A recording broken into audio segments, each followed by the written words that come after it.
السلام علیکم ورحمۃ اللہ وبرکاتہ۔ جی اسکرین، آج ہم احادیث کے بارے میں پڑھیں گے۔ یہ لیکچر نمبر 31 ہے۔ اس میں ہم حدیث نمبر 16، 17 اور 18 پڑھ رہے ہیں۔ عن ابی ہریرہ رضی اللہ تعالی عنہ، حضرت ابو ہریرہ رضی اللہ تعالی عنہ سے روایت ہے، ان رجلا، بے شک ایک آدمی نے، قال کہا، للنبی صلی اللہ علیہ وآلہ وسلم، نبی صلی اللہ علیہ وسلم سے، اوصنی، مجھے کوئی وصیت فرمائیے، مجھے کوئی نصیحت کیجیے۔ قال لا تغضب، آپ صلی اللہ علیہ وسلم نے انہیں جواباً ارشاد فرمایا، غصہ نہ کر، لا تغضب، غصہ نہ کر۔ فردد مرارا، پس آپ صلی اللہ علیہ وسلم نے اسے کئی بار دہرایا، رددا دہرایا، مرارن کئی بار۔ قال لا تغضب، لا تغضب، لا تغضب، بار بار یہی ارشاد فرمایا، یعنی غصہ نہ کر۔ تو یہ حدیث مبارکہ غصہ کرنے سے روکتی ہے، غصہ سے منع کرتی ہے۔ تو غصے کی کئی نقصانات ہیں۔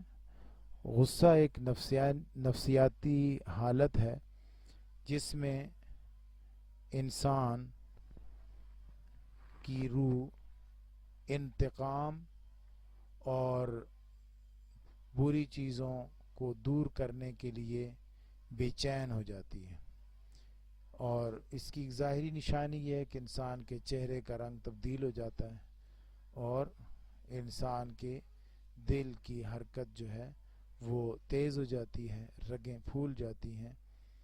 تو اس کی الٹ جو ہے وہ فرحت اور خوشی ہے، تو وہ انسان کے لیے اچھی ہے اور انسان کے لیے صحت کے لحاظ سے بھی اچھی ہے۔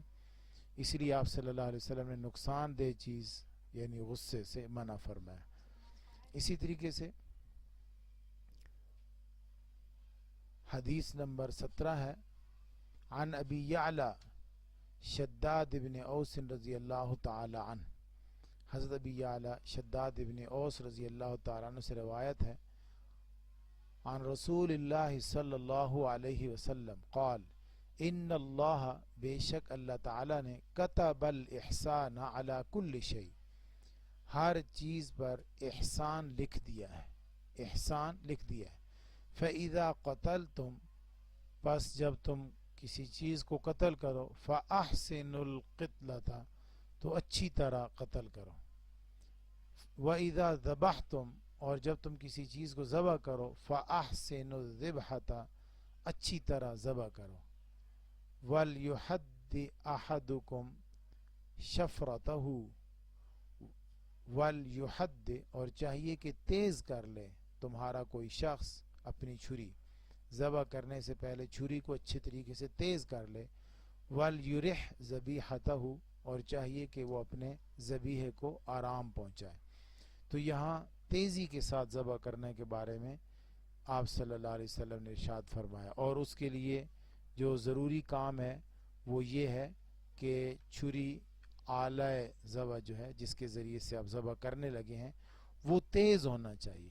اگر وہ تیز نہیں ہوگا تو نقصان ہوگا اس کا یہ کہ جانور کو جس کو آپ ذبح کرنے لگے ہیں اس کو دیر سے اور تاخیر سے ذبح کریں گے، ٹائم لگے گا اس میں، اور اس سے ذبیحے کو تکلیف ہوگی۔ تو آپ صلی اللہ علیہ وسلم نے تکلیف سے بچانے کے لیے فرمایا کہ اس کو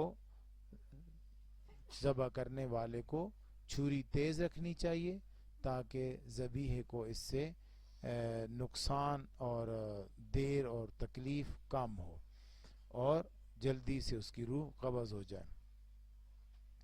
اسی طریقے سے حدیث نمبر 18 ہے، عن ابی ذر جندب بن جنادہ و ابی عبد الرحمن معاذ بن جبل رضی اللہ تعالی عنہ، حضرت ابو ذر جندب بن جنادہ اور حضرت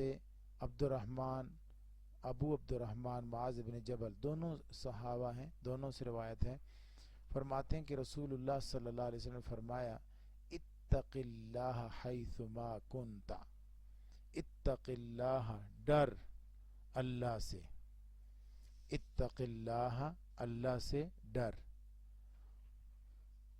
حیث ما کنت جہاں کہیں بھی تم ہو، جہاں بھی ہو اللہ تعالیٰ سے ڈرو.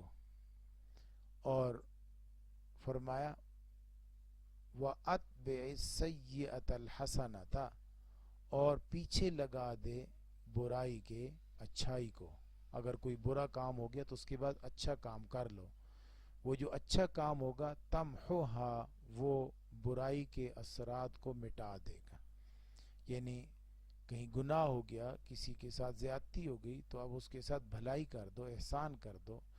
نافرمانی ہوگی اس کے بعد فرما برداری کر لو، تو وہ نافرمانی کے اثرات کو ختم کر دے گی فرما برداری، اور وہ احسان اور اچھائی اور بھلائی اس برائی کے اثرات کو مٹا دے گی. وَخَالِقِ النَّاسَ بِخُلُقٍ حَسَنٍ اور لوگوں کے ساتھ حسن سلوک سے پیش آؤ. خالق سلوک کر لوگوں کے ساتھ، بخلق حسن اچھے اخلاق کے ساتھ، اچھے خلق کے ساتھ. تو لوگوں کے ساتھ اچھا سلوک کریں.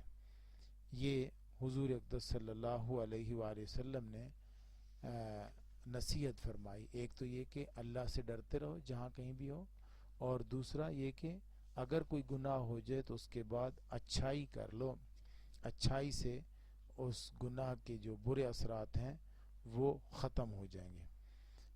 تو توبہ بھی ایک اچھائی ہے، اور توبہ بھی ایک نیکی ہے. توبہ کرنے سے وہ جو گناہ کے برے اثرات ہیں اس سے آدمی بچ جاتا ہے. اور پھر یہ فرمایا کہ لوگوں کے ساتھ، اللہ کی مخلوق کے ساتھ حسن اخلاق سے پیش آئیں. یہ بھی بہت ضروری امر ہے. اللہ رب ہمیں ان سب تمام کاموں کو کرنے کی توفیق نصیب فرمائے. انشاءاللہ ملتے ہیں اگلی ویڈیو کے ساتھ. اللہ حافظ.